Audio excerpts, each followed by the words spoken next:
이야기는 제진성님께서 이야기를 들려주실 겁니다. 오늘 해주실 이야기가 두 가지의 장르로 나뉘어집니다. 첫 번째 이야기는 현실 공포가 될 것 같고요. 두 번째 이야기는 무서운 귀신에 관련된 이야기가 될 것 같습니다. 바로 만나 뵙도록 하겠습니다. 네, 안녕하세요. 아이고, 안녕하세요, 제진성님. 예, 안녕하세요. 진성님, 일단은 오늘 해주실 이야기가 두 가지 장르로 나뉜다고 저한테는 말씀을 해주셨어요. 네, 맞아요. 예, 그래서 첫 번째 현실 공포, 두 번째는 이제 귀신에 관련된 소름 끼치는 이야기인데, 네, 현실 공포도 사실 오늘 해주실 주제 같은 경우도 우리 귀족님들이 조심하셔야 되는 부분이 분명히 있단 말이죠. 네. 이런 일이 실제로 존재하니까 조심해라. 맞아요. 저도 이런 게 있을 줄은 꿈에도 몰랐어요. 사실 괴담이나 이런 데서만 들어봤던 그걸 수도 있잖아요. 네, 그렇죠. 자, 그러면 바로 첫 번째 이야기부터 출발을 하도록 하겠습니다. 렛츠고! 길이십니다. 길이십니다.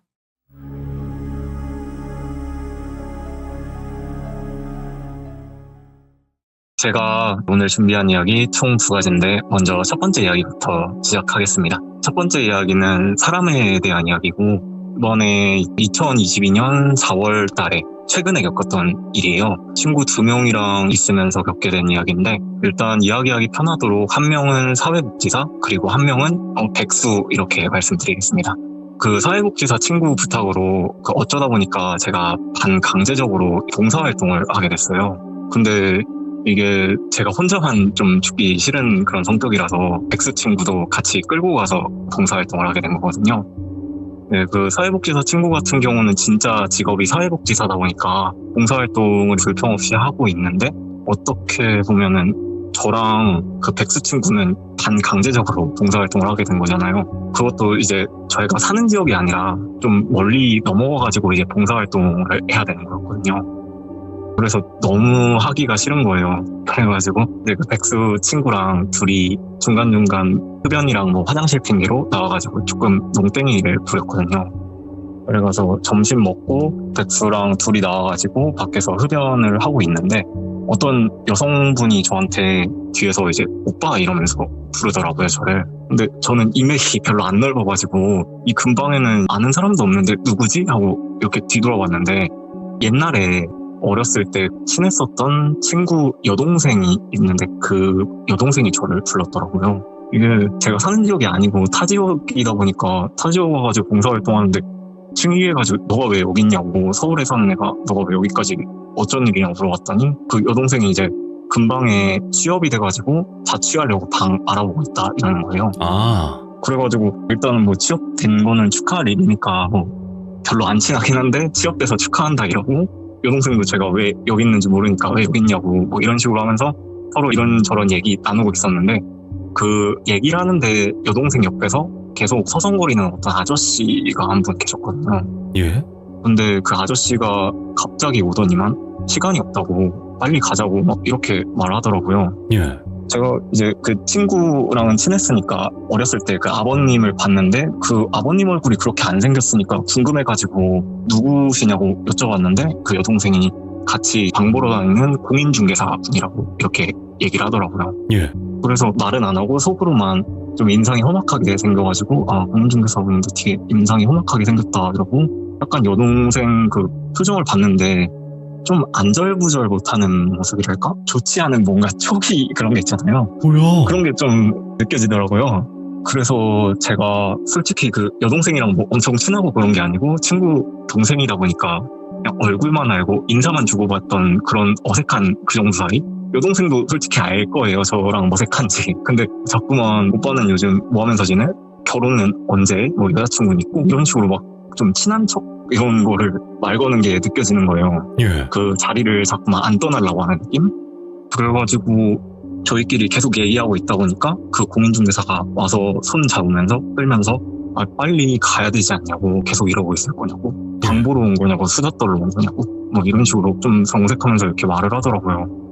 뭔가 친구랑 보는데 너무 곤란해하는 상황이길래 좀 이상해서 여자 혼자 방 보러 다니면 좀 위험하니까 백수 친구랑 같이 따라가 줄게 이렇게 했거든요. 어차피 봉사활동도 강조를 하게 된 거고 하기도 싫으니까 핑계 삼아가지고 그대로 빠지고 그 여동생이랑 같이 동행을 하게 됐는데 생각해보니까 조금 이상한 거예요. 방 보러 다니면은 보통 제가 뭐 방을 많이 구하러 다니진 않았는데 보통 차로 가거든요. 방 보러 네. 가면.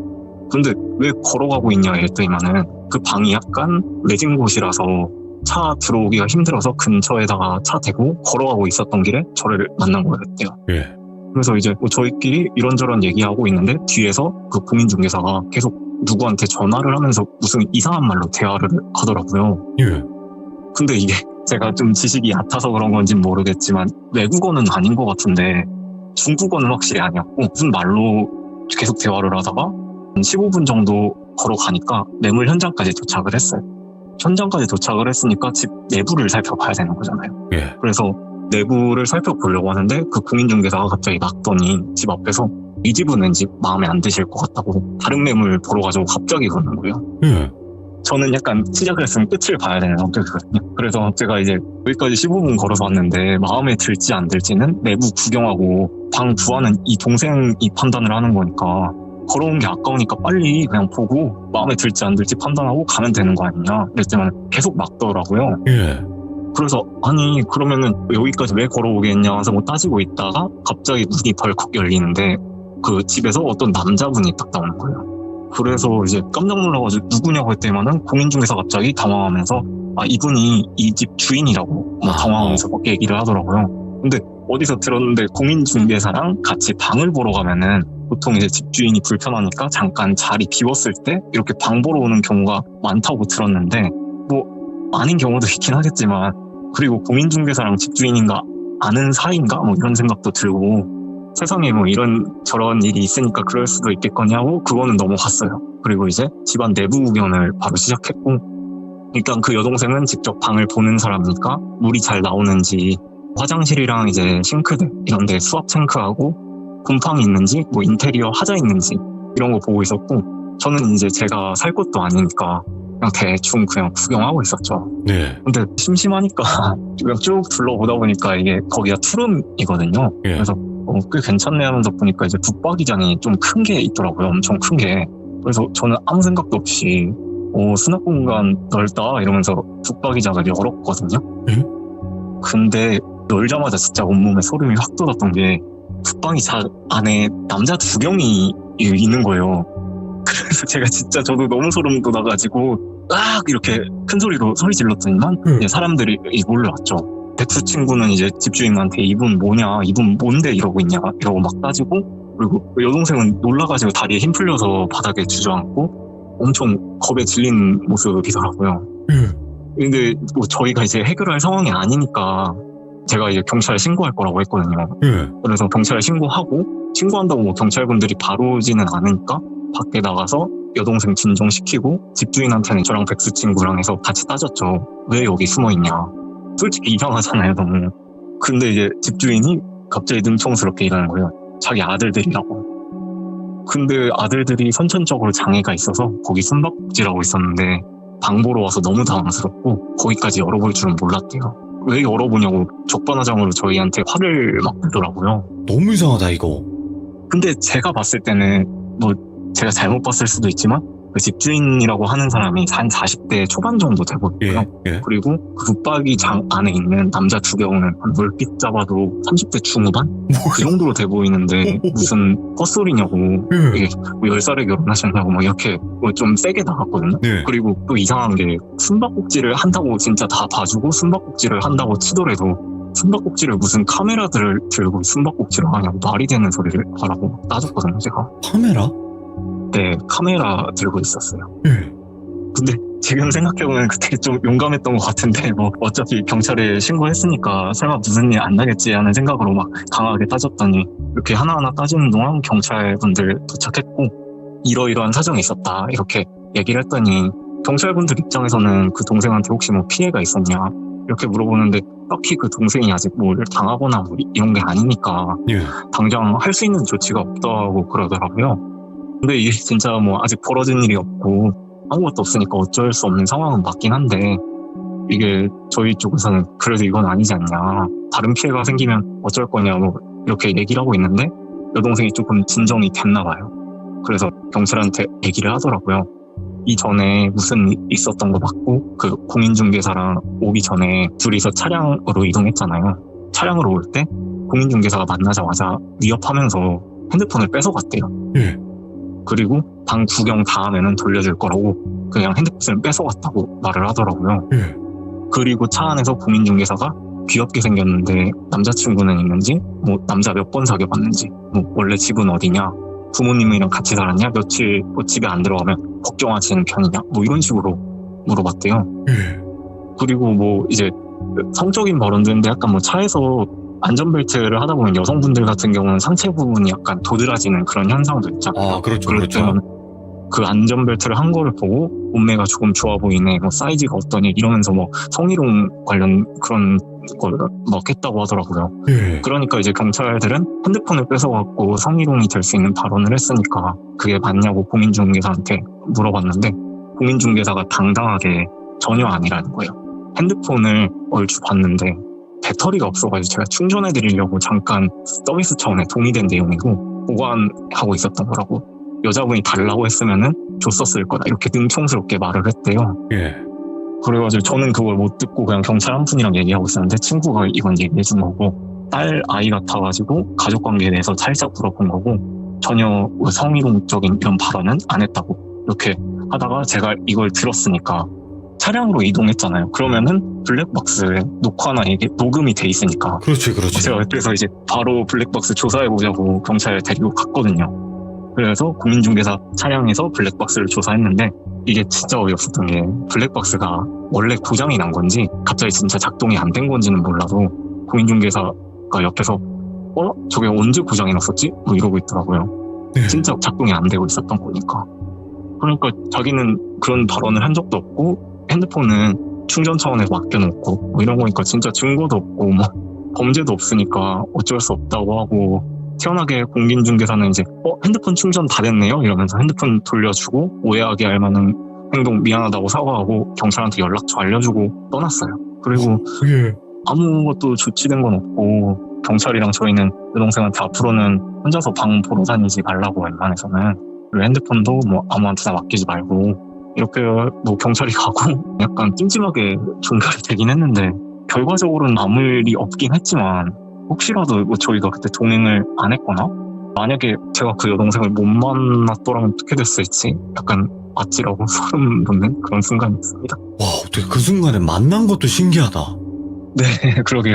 그래서 가끔가다 장난식으로 생명을 구했다 뭐 이런 식으로 얘기를 하고 있는 상황입니다. 아니, 네, 진성님, 네, 너무 소름 끼치는 게, 일단 만약에 재진성님을 안 만났다고 쳐봅시다. 그러면 그곳으로 네. 갔을 거예요. 그 여동생 네, 맞아요. 분도. 네. 근데 그 남자 2명이 소화기장에서 카메라를 들고 있었다 그랬죠?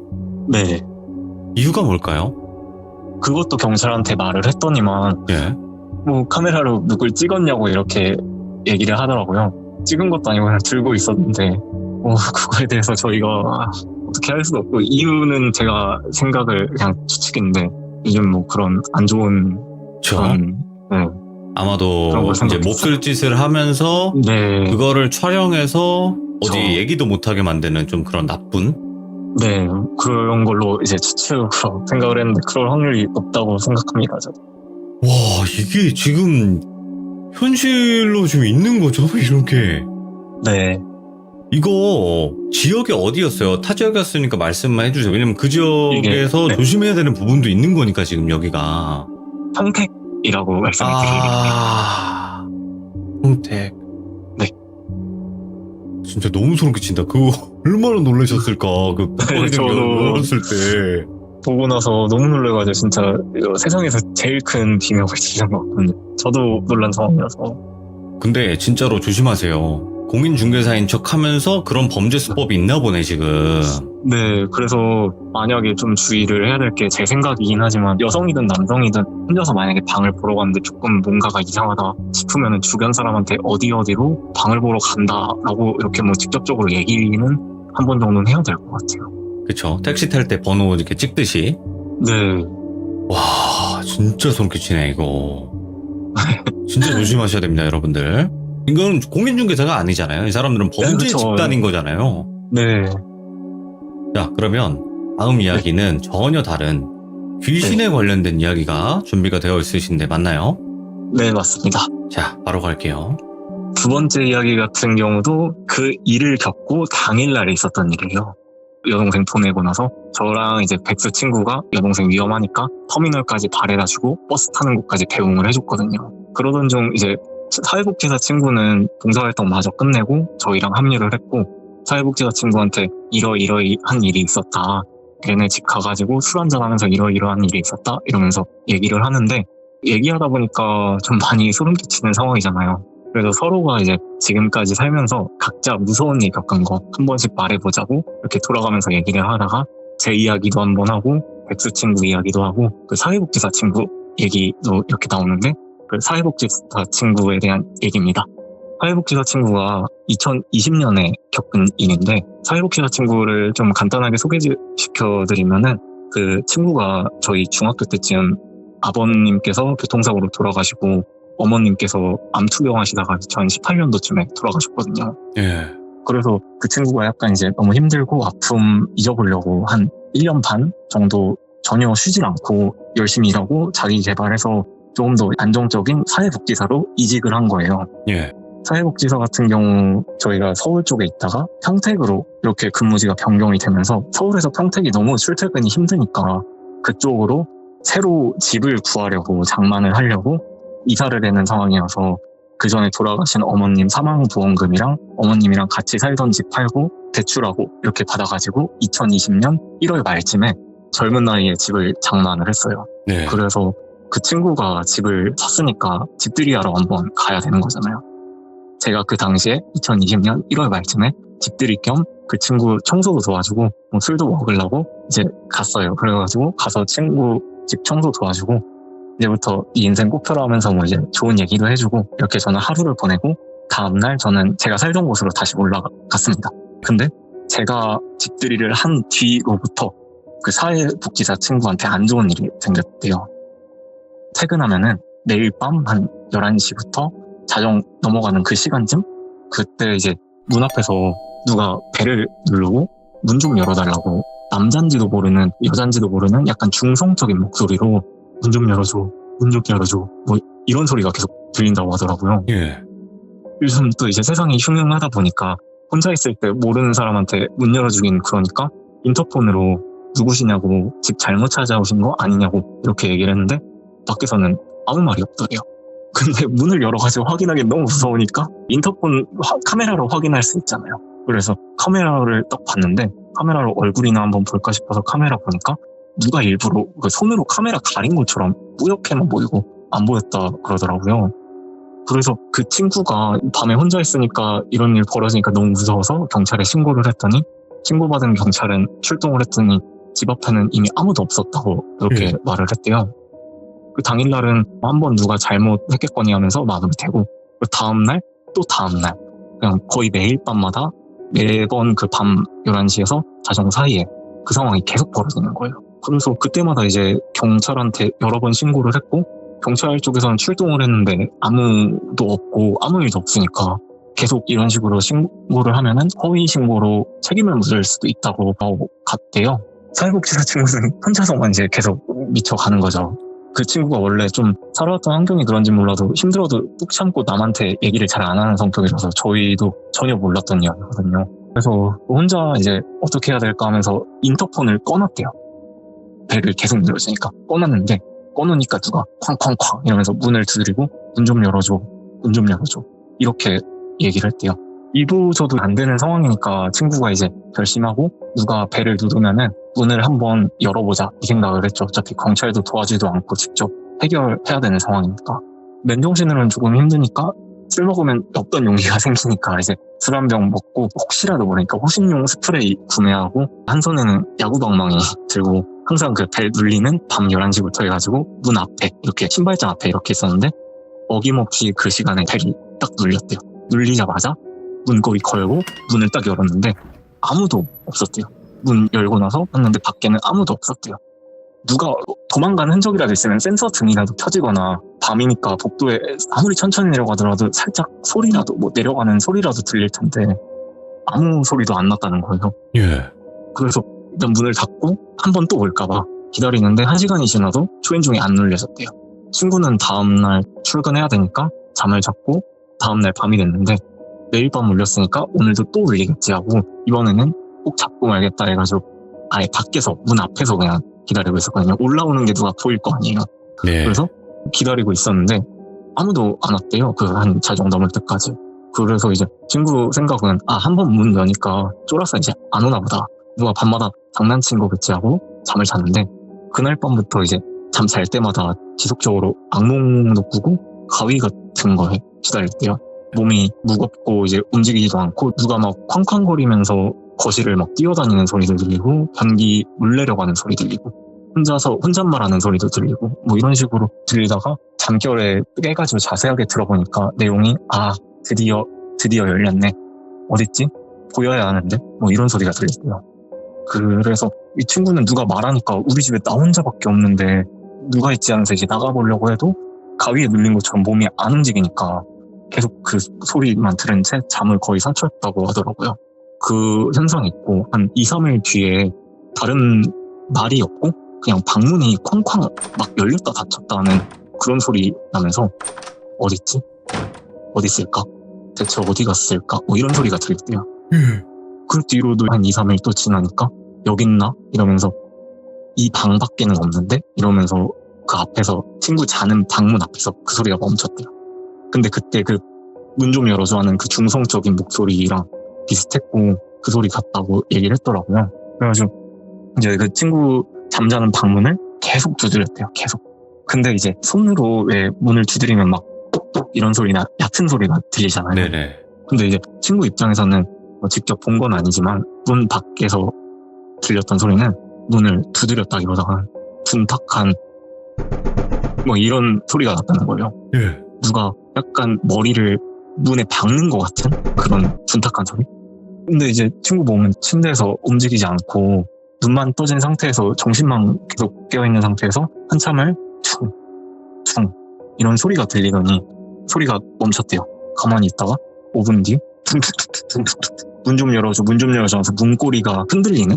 들어가도 돼? 뭐 이러면서 왜 안 돼? 문 열어주는 게 그렇게 어렵냐고. 열어줘? 할 말이 있어. 한 번만. 너무 춥다. 이런 식으로 한 거의 2, 3주를 이렇게 시달렸다고 하더라고요. 근데 사람이 한 2, 3주를 제대로 잠을 못 자면 삶이 거의 피폐해지잖아요. 예.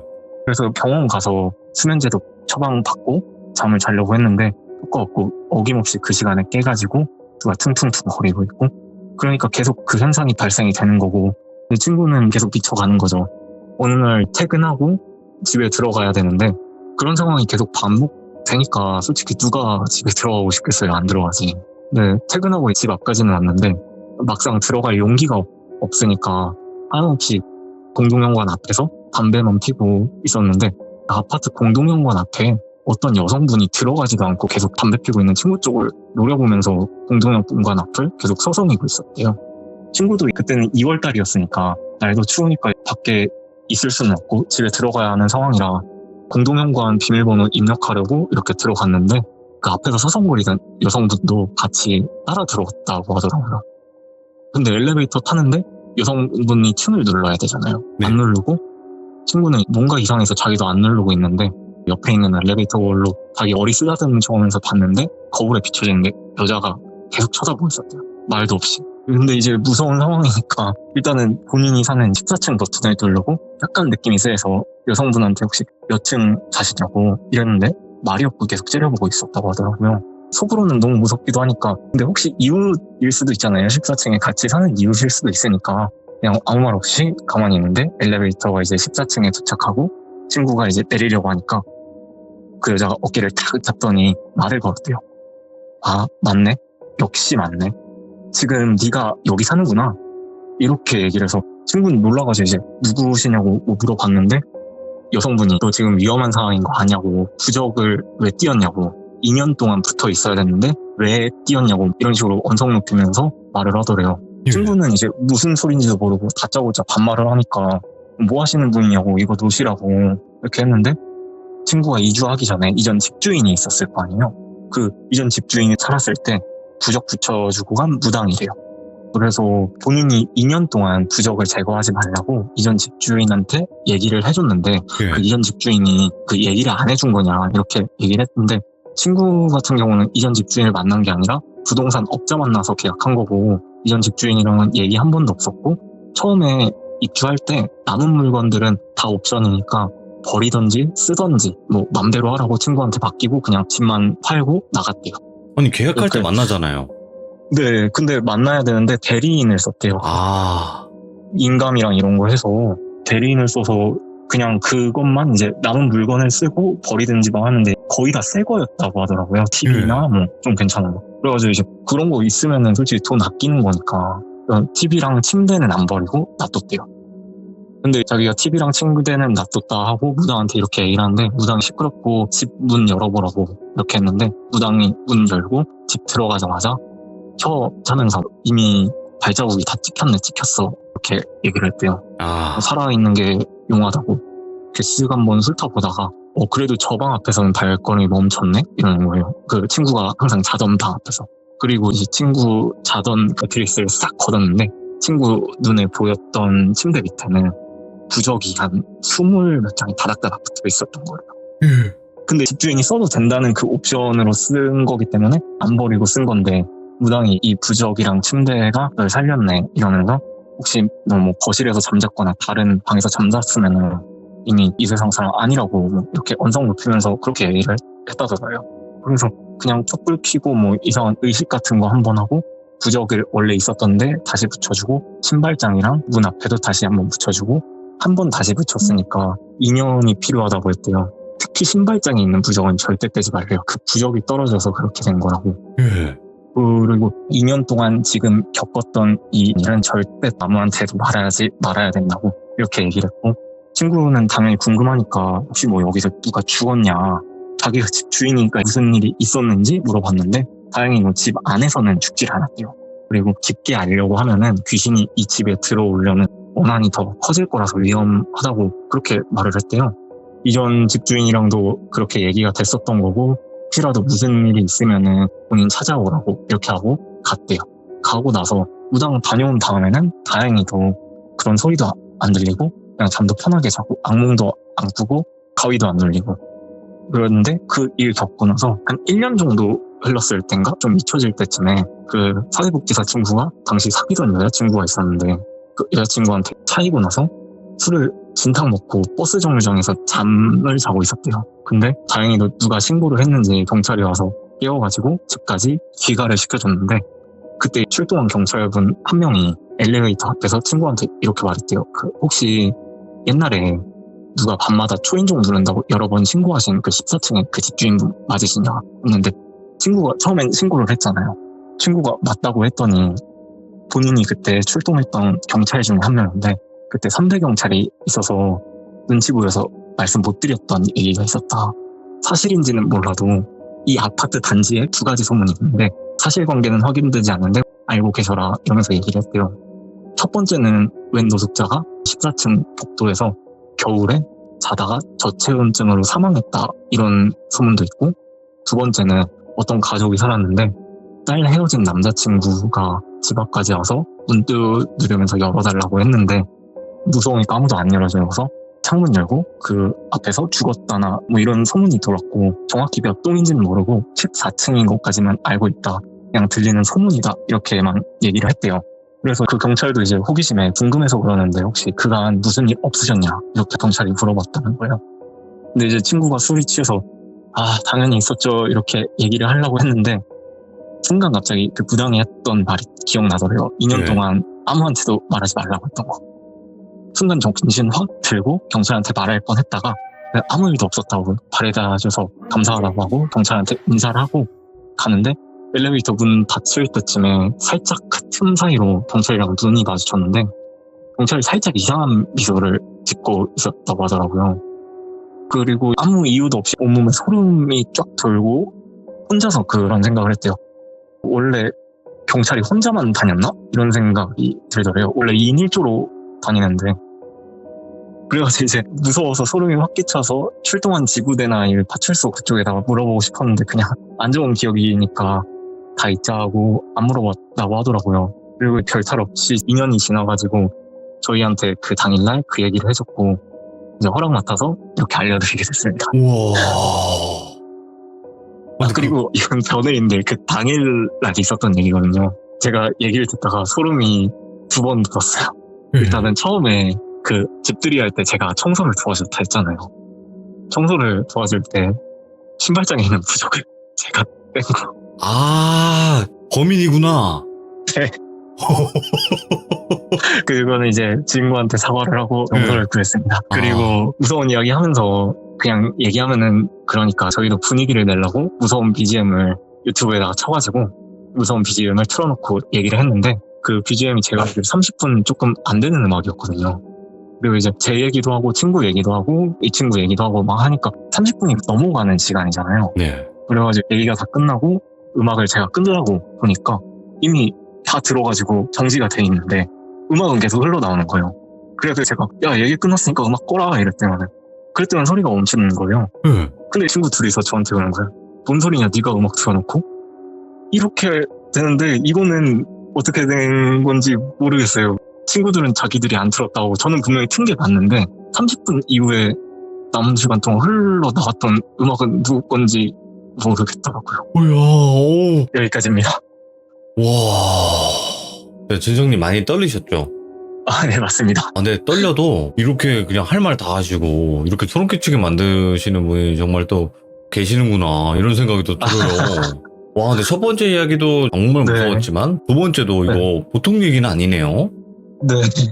그리고 더 무서운 거는 지금 범인이 그 얘기를 하고 있었다는 거예요. 그 네. 무적을 뗀 게 도대체 누굴까 했는데 네, 제가 뗐습니다. 역시 범인은 범행 현장에 다시 나타나는 맞습니다. 법이죠. 자, 전진성님 오늘 두 가지 이야기를 너무너무 잘 이야기해 주셔서 정말 네. 감사드리고 고생 많으셨습니다. 네, 감사합니다. 방송 재밌게 볼게요. 감사합니다. 네. 근데 진짜 조심하세요, 여러분들. 여기 이야기에 나온 지역은 평택이지만 평택에서만 이런 일들이 벌어지는 게 아니라 여러분들이 생각하셔야 되는 건요. 이 범행 수법이었었어요. 아시겠죠, 여러분들? 이 범행 수법을 조심하셔야 돼요. 지역은 전국 어디서나 이런 짓거리를 할 수 있어요. 그러니까 정말 사람이 무서우니까 조심하시고 남성분이든 여성분이든 항상 조심해야 되는 시대입니다. 현재는. 그러니까 항상 조심하시고 두 번째 귀신 이야기도 정말 소름 끼쳤던 것 같아요. 감사합니다. 고맙습니다. 어떤 일입니다. 오늘 바쿠마님께서 해주실 이야기는 중국에서 귀신을 많이 보셨대요. 중국에서 또 어떤 귀신들을 목격을 하셨는지 바로 출발을 해보도록 하겠습니다. 네, 안녕하세요. 아, 바쿠마님 안녕하세요. 바쿠마님께서 이렇게 찾아와 주셔서 감사드리고 오늘 해주실 이야기가 배경이 중국에 관련된 이야기예요. 네, 맞습니다. 근데 중국에서 저 유학했을 때, 대학교 때 얘기를 하려고요. 중국에 귀신 많다고 생각하세요? 어떠세요? 중국은 저희 살았던 사람들끼리도 했던 얘기인데 중국이 음기가 강하다고 얘기를 해요. 살았던 네. 사람들끼리도 그렇고. 근데 분명히 중국에 살 때 이상한 것들을 많이 목격을 하셨다. 이상한 일들이 있었다라고 네. 또 이야기를 해주셨기 때문에 바로 그때 당시로 떠나보도록 할게요. 렛츠가! 기르십니다. 렛츠 기릿!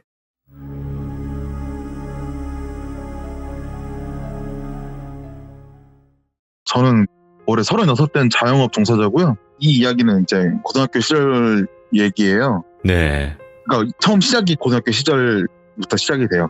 저는 2003년에 중국에 갔고요. 그 전에는 원래는 제가 모태불교여서 교회를 한 번도 못 갔었는데 부모님 반대 무릅쓰고 몰래 교회 다니다가 이제 정식으로 해외 생활하니까 종교 생활을 허락받아서 교회를 다니기 시작했어요. 그래서 찬양팀도 하고 이런저런 봉사도 열심히 하고 그랬는데 고등부에서 같은 아파트 단지 사는 동생을 알게 됐어요. 이 친구랑 좀 친하게 지내진 다음에 이 친구랑 이런저런 얘기를 하다가 집 근처 놀이터에서 이런저런 얘기를 하고 있었어요. 근데 얘도 이제 저한테서 마음을 좀 열었는지 자기 친구 얘기를 하더라고요. 얘가 원래 이제 중국 오면은 보통 학교를 다닐 때 한국 국제학교 같은 데 보내던가 아니면 기숙사 고등학교 아예 짱 박아서 중국어를 최대한 빨리 습득시키는 방향으로 부모님들이 선택을 하시는데 이 친구는 기숙사 고등학교를 다녔어요. 다니다가 거기 적응을 잘 못해가지고 나온 친구였는데 얘가 이제 어느 날 점심시간에 밥 먹고서 축구를 하고 놀고 있었는데 갑자기 자기랑 친한 여자 사람 친구가 하늘에서 날아오더래요. 그래서 저게 뭐지? 하고 멍하니 보고 있었는데 자기 친구가 학교 옥상 난간에 걸터 앉더래요. 예? 그래가지고 갑자기 이 친구 보더니 손을 막 흔들다가 얘는 멍하니 보고 있었을 거 아니에요. 갑자기 사라지더래요. 한낮이었는데. 그래서 얘가 마음이 되게 찝찝할 거 아니에요.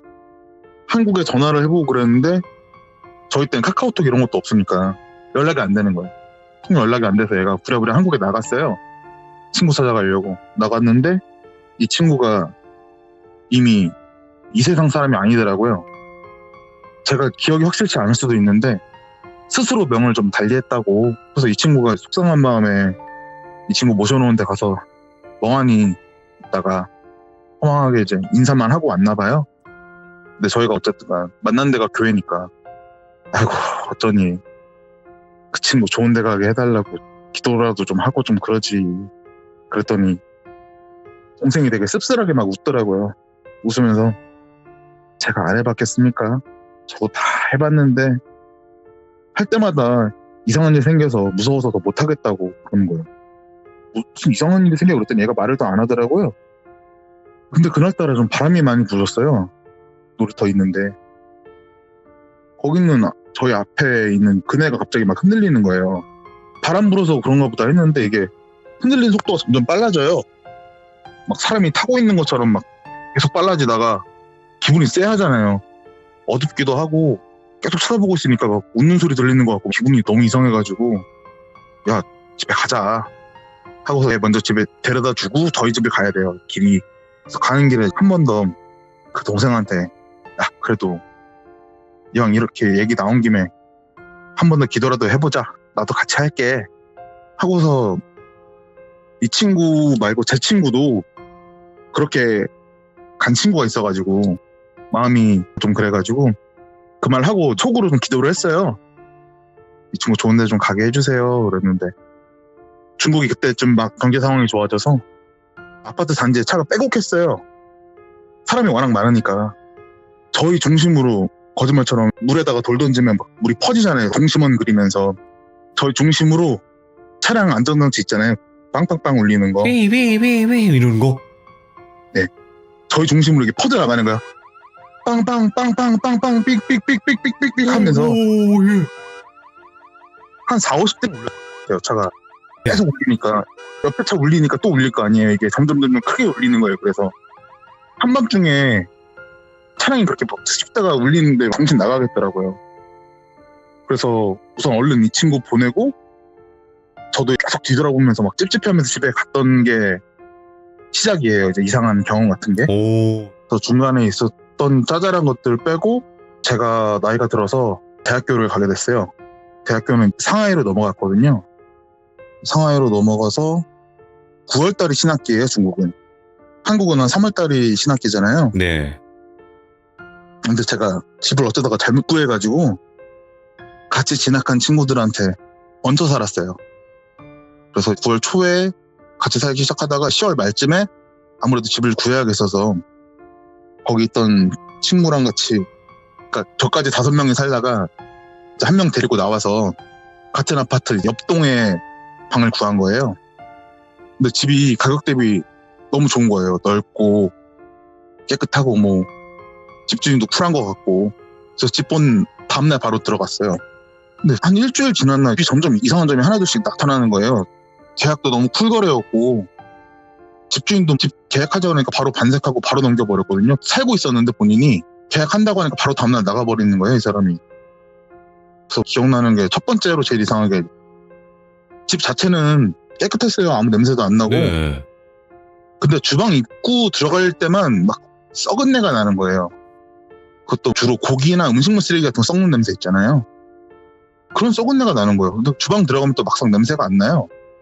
그래서 막 페브리즈도 뿌려보고 향초가 좋다 그래서 향초도 태워보고 나중에는 룸메이트가 안 되겠으니까 향을 사가지고 향도 태우더라고요. 얘가. 근데 뭔 짓을 해도 냄새가 안 빠지는 거예요. 그리고 두 번째는 저희 집이 1층이었거든요. 1층이라 그런지 낮에도 불을 안 켜면 집이 너무 어두운 거예요. 거실 불을 안 켜면 거실은 진짜 어두웠거든요. 낮에만 잠깐 창 있는 쪽만 살짝 환하고, 근데 상해가 습도가 되게 높아요. 사람들이 거의 항상 짜증이 나 있어요. 날씨 덥고 습도가 높으니까. 가뜩이나 공기 끈적거리는데 채광 때문에 그런지 집이 공기가 너무 무거운 거예요. 그리고 세 번째는 집주인이 짐을 두고 갔어요. 짐을 되게 많이 두고 갔어요. 그러니까 남자 아저씨 혼자인 줄 알았는데 막 여성용품도 많이 나오고 짐을 많이 두고 갔더라고요. 되게 급하게 예. 나가는 것처럼. 급하게 나가긴 했죠. 하루 만에 나갔으니까. 그리고 이제 네 번째는 저랑 룸메이트랑 같이 친해진 친구가 있었는데, 저 집 놀러 오면은 얘가 제 방에는 막 오는데 룸메이트 방에는 기웃거리지도 않더라고요. 처음 온 날 이제 집을 소개시켜 줄 거 아니에요. 그때만 이제 살짝 들여다보고 나랑 더 친해서 그런가 싶을 정도로 룸메이트 쪽에는 가지를 않는 거예요. 그리고 이제 마지막 다섯 번째는 집들이 얘기를 할 건데, 그 후에 이해가 된 일이에요, 이게. 아, 왜 그랬는지. 집안에서 막 기시감이 너무 막 느껴지는 거예요. 누가 쳐다보고 있는 것 같고, 집에 있는데 눈치가 보이고 막 그래요. 그래서 한 번은 제가 룸메이트랑 같이 동네 마트에서 장 보고 집에 들어오는데, 제가 막 초인종을 누르려고 했어요. 그리고 룸메가, 야, 뭐 하는 짓이야. 우리 둘 다 나와 있는데 누가 문 열어준다고 초인종 누르려고 그래. 야, 누가 문 열어줄 것 같지 않냐? 제가 그랬었거든요. 그래서 막 낄낄대다가 집 들어가고 그랬는데, 이게 이사 오고 나서 일주일이었나 보름이었나 애들이랑 집들이를 하기로 했어요. 네. 그래서 애들이 놀러 와가지고 집에서 고기 굽고 술 한잔 하면서 신나게 먹고 놀다가 그중에 2명이 먼저 집에 갔어요. 그리고 저랑 룸메랑까지 해서 6명 남아서 이런저런 얘기를 했는데, 화제가 귀신 이야기로 넘어간 거예요. 자기들 겪었던 얘기들 막 하는데, 그때 당시에는 거실에 에어컨 틀면 전기세 아깝잖아요. 거실에 잘 나와있지도 않는데 보통 방에서 생활을 하잖아요, 사람들이. 그래서 거실 TV를 제 방에 옮겼어요. 그래서 그걸로 플스도 하고, 저희는 중국방송밖에 안 나오니까 저희 때는 이제 거의 DVD 보면서 살았거든요. 네. 영화고 뭐 드라마고 DVD 사서. 그래서 거실에는 TV 스탠드만 덩그러니 있었죠. TV 놓으라고 TV 다이가 있었는데, 제일 열심히 귀신 얘기하던 애가 아까 집에 자주 놀러 온다고 했던 애예요. 얘가 목마르다고 고개를 두리번 거리더니 TV 다이 앞에 사이다가 있었어요. 벌떡 일어나서 그걸 집으려고 하다가 갑자기 소리를 지르는 거예요. 얘가, 야, 저기 뭐가 있어. 야, 뭐가 있어. 패닉이 온 것처럼 난리 법석을 떠는 거예요. 얘가 장난기가 되게 심하던 애라서 귀신 얘기해가지고 분위기 잡으려고 개수작 부리나? 야, 안소가 있긴 뭐가 있어 하고서 사이다를 집으려고 하는데, 이게 바닥에 사이다 있는 거 기준으로 안 보이는 선이 그어진 것처럼 선을 넘으니까 그 넘어간 부분부터 막 전기가 타고 몸을 올라오는 기분이 막 들더라고요. 진짜 선이 있는 것처럼 전기가 막 타고 올라오는 막 이상한 느낌이 드는 거예요. 여기 뭐가 있어. 야, 진짜 있다. 이러니까 애들이 안 믿을 거 아니에요. 지금 한참 귀신 얘기하고 있고 그랬으니까 둘이 다 짜고서 그러나 보다 하고 한 명도 안 믿더라고요. 그래서 애들이 하나하나 일어나서 다들 그 사이다를 집으려고 그러는데 결국에 아무도 못 집었어요. 6명인데 남자 6명이었는데 다들 똑같이, 야, 여기 뭐가 있다 그러는 거예요. 분위기가 완전 싸해진 거예요. 무섭잖아요. 한참 귀신 얘기했는데 뭐가 있는 것 같고, 거기 마침 또 자리가 덩그러니 비어있잖아요. 누구 하나 더 있을 것처럼. 애들이 눈빛이 불안하게 떨리다가 이제, 사이다님 너무 무섭다 이러는 거예요. 그래서 맨 처음에 사이다님을 만났던 애가 저희 집 자주 놀러 왔다 그랬잖아요. 네. 그래서 얘가 얘기를 시작한 거예요. 저희 집 올 때 왜 룸메이트 방은 안 가고 제 방만 왔는지를 말을 해주더라고요. 갑자기 뜬금없이 지가 연기가 있대요. 그래서 조금 보인대요. 그래가지고 처음에 저희 집 왔을 때부터 연가 같은 게 있는 게 느껴져서 자기가 죽어도 그쪽은 안 갔다고. 봐라, 지금 앉아있는 자리 왜 내가 맨날 여기 오면 여기 앉겠냐고. 보니까 얘는 맨날 거기랑 제일 멀리 떨어진다 앉더라고요. 편한가 보다 했는데 얘는 그게 보여가지고 무서워서 그랬다고 그러는 거예요. 갑자기 또 룸메는 그러는 거예요. 나는 환경이 바뀌어서 그런 줄 알았는데 내 방에서 자면 자는 것 같지가 않아. 그래서 내가 맨날 네 방 가서 자는 거야 그러는 거예요. 그러고 보니까 얘는 이사 온 다음부터 제가 코를 좀 많이 고는데 얘가 막 그걸로 타박을 되게 많이 했어요. 콧구멍 막고 싶다고. 근데도 맨날 제 방에서 자는 거예요. 그러니까 왜 그런지를 막 얘기를 하니까 애들이 이제 가호 때문에 버티고 있었는데 하나둘씩 이제 집에 가야겠다 하고서 가는 거예요. 저희는 집에 못 가잖아요. 집이잖아요. 애들이 뒤풀이 정리도 안 도와주고 그냥 다 도망가 버렸어요. 그래서 룸메랑 자연스럽게 고개를 딱 마주쳤는데 내 방 가서 자자. 그러니까 그래야지. 그러고서 제 방에 가서 잠을 청하는데 룸메는 이제 바닥에서 자고 저는 침대에서 자기로 했어요. 분이 좀 싱숭생숭하니까 잠이 잘 안 오더라고요. 그래서 막 뒤척뒤척 하고 있는데 갑자기 누가 막 가슴 쪽으로 타고 올라오는 느낌이 되는 거예요. 숨이 잘 안 쉬어지더라고요. 갑자기 답답하고 와 진짜 별일이 다 있구나. 내 방에서는 그런 일이 없었는데 이제 내 방에까지 막 들어왔나 막 이런 생각 들 거 아니에요. 그래서 네. 무섭더라고요. 근데 안 그래도 무섭다고 도망온 애가 있는데 무서운 티를 못 내겠는 거죠. 룸메이트 있으니까. 그래서 그냥 참고서 억지로 잤는데 그래도 술 기운 때문에 잠이 오긴 하더라고요. 제가 원래 한 번 자면은 안 일어나요. 아침까지. 근데 눈을 딱 떴는데 새벽이더라고요. 근데 막 몸부림을 많이 쳤나 봐요. 자면서. 네. 머리맡이 바뀌어 있더라고요. 반대쪽으로. 발 있던 대로 머리가 가 있고 예. 엎드려 있더라고요. 그래서 지금 왜 깼지? 움직이기 귀찮다 이러고 있는데 방문이 열려 있더라고요. 분명히 방문을 닫았거든요. 무섭잖아요. 네. 무섭고 해서 분명히 방문 닫은 것도 확인을 했는데 방문이 열려 있는 거예요. 얘가 나갔나? 이 생각을 했는데 갑자기 끼익 하더니 저랑 룸메이트 방 사이에 화장실이 있었어요. 거기 세면대에서 물 튼 소리가 나는 거예요. 싹 하고 물소리가 나다가 그 물소리가 손 씻는 소리로 바뀌었어요. 그래서 얘가 갑자기 새벽에 일어나서 왜 손을 씻고 그러나 하고서 시선을 바닥으로 돌리니까 룸메이트 발이 보이네요. 소름이 확 돋더라고요. 원래 제가 잠도 평상시에 늦게 자서 새벽에 이제 윗집 물소리랑 생활소음 같은 것도 많이 들어봤는데 절대 윗집 생활소음이 아니더라고요. 이게 저희 집 세면대에서 나는 소리예요. 소리 들으면 위치가 대충 파악이 되잖아요. 그러더니 이제 한술 더 떠서 갑자기 칼 가는 소리 같은 게 들리는 거예요. 천천히 막 싹싹 소리가 나는데 상상인지 이게 보이는 건지 머리 산발한 여자가 입 찢어져라 웃으면서 곁눈질로 막 저희를 슬근슬근 보면서 신나게 칼을 갈아요. 이게 너무 무서워서 확인을 해야겠다 싶어서 일어나려고 그랬는데 몸이 안 움직이더라고요. 그래서 이거 가위인가 보다. 가위 한 번도 안 눌러봤는데 이게 가위인가? 이러고 있었는데 칼 가는 소리가 점점 커져요. 제가 그래서 몸은 안 움직이고 너무 무섭고 해서 혹시나 하는 마음에 말은 할 수 있나 해서 룸메이트한테 말을 걸었어요. 야, 너 저거 들리냐? 그런데 말이 나오네요. 들려. 룸메도 듣고 있었던 거예요. 그 시간에 깨서 이게 가위가 아니구나. 실제구나. 근데 몸은 안 움직이고 막상 또 움직였어도 솔직히 갈 수 있었을지 모르겠어요.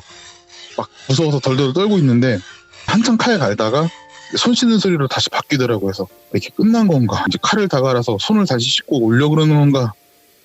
하다가 이제 기절하듯이 잠이 들었어요. 아침이더라고요. 룸메는 저 깨우지도 않고 학교 갔는지 애가 자리가 없어요. 그래서 이게 혹시 진짜 어제 가위고 꾸밀 수도 있으니까 제가 한 번도 안 눌려봤거든요. 가위를. 분간이 안 가더라고요. 그래서 우선은 얘랑 얘기를 해봐야겠다 싶어서 나갈 준비를 하려다가 거실이 너무 더러워서 이제 청소를 하는데 아침 일어나서 배고파서 이제 집들이 하다가 남은 거를 먹었는데 소시지 하나 주워 먹고 있는데 이게 눈치가 보이는 거예요. 너가 여기 왜 있어? 막 이런 느낌이 막 들고 내 집이 내 집 같지가 않은 거예요. 그래서 얼른 뛰쳐나갔죠. 그러나서 룸메 찾아서 만나보니까 얘도 기억나냐고 그러는 거예요.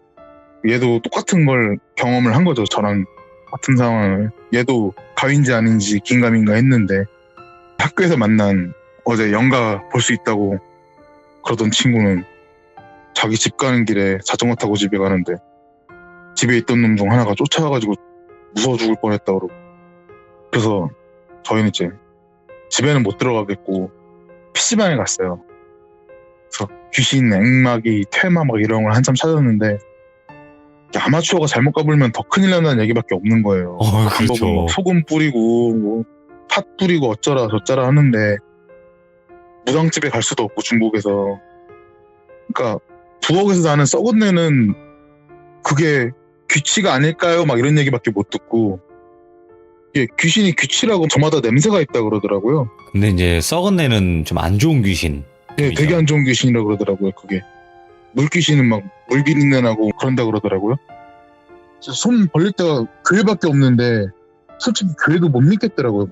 교회 사람들한테 한번 얘기를 해봤는데 목사님이랑 얘기를 해봐라 그랬는데 여기도 이제 이사 온 지 얼마 안 돼서 목사님이랑 잘 알지도 못하는데 이런 얘기하면 괜히 미친 사람 취급받을 것 같고 우선은 집에 가보자 했는데 그날만큼 저희한테 직접적으로 온 적은 없어요. 그 다음에 네.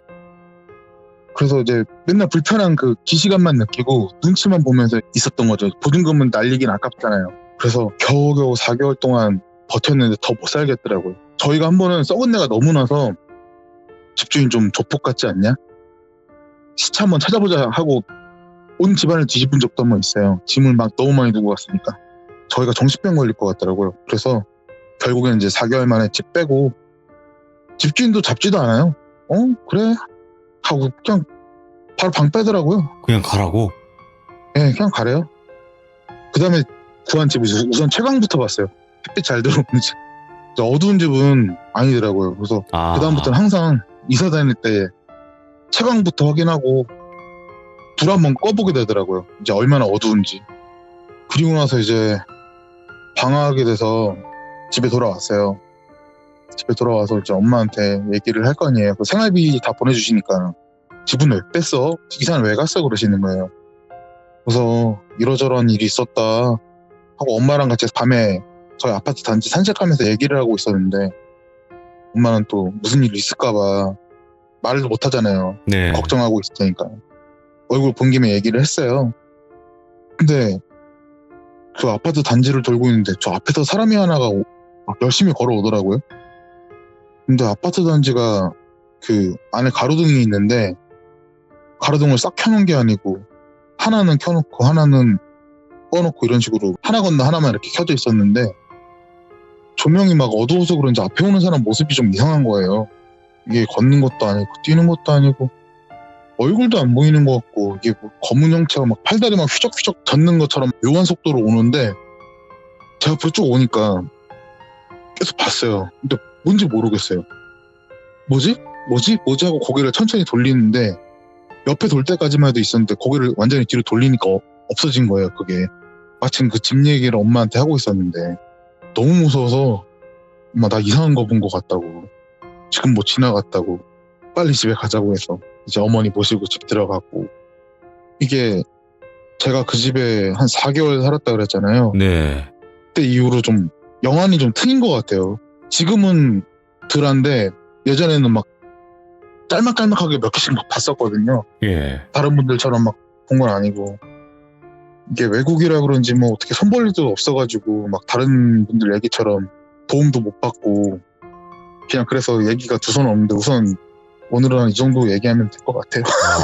일단은 말씀하신 대로 네네. 이런 이야기를 또 겪으셨지만 결말이 꼭 있는 이야기만 겪을 수 있는 건 아니잖아요. 네.